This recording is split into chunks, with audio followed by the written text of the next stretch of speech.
আজকের সবচেয়ে গুরুত্বপূর্ণ ও সংবেদনশীল সংবাদ, বাংলাদেশের রাজনীতিতে নেমে এসেছে শোকের ছায়া।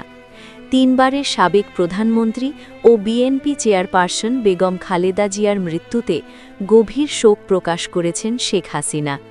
মঙ্গলবার সকাল 10:30টার পর আওয়ামী লীগের অফিসিয়াল ফেসবুক পেজে দেওয়া শোক বার্তায় তিনি সমবেদনা জানান। শোক বার্তায় শেখ হাসিনা বলেন, বেগম খালেদা জিয়ার মৃত্যুতে আমি গভীরভাবে মর্মাহত। তার পরিবার, দলীয় সহকর্মী ও শুভানুধ্যায়ীদের প্রতি আন্তরিক সমবেদনা জানাচ্ছি। তিনি বলেন, খালেদা জিয়া ছিলেন বাংলাদেশের রাজনীতির এক গুরুত্বপূর্ণ অধ্যায়। তার প্রয়াণ দেশের রাজনীতিতে এক অপূরণীয় শূন্যতা সৃষ্টি করল। খালেদা জিয়া ছিলেন শহীদ রাষ্ট্রপতি জিয়াউর রহমানের সহধর্মিণী। দীর্ঘ কয়েক দশক ধরে তিনি বাংলাদেশের রাজনীতির কেন্দ্রীয় ব্যক্তিত্ব হিসেবে নেতৃত্ব দিয়েছেন এবং 3বার দেশের প্রধানমন্ত্রীর দায়িত্ব পালন করেছেন। এই শোকের মুহূর্তে পুরো জাতি একসাথে বেগম খালেদা জিয়াকে স্মরণ করছে।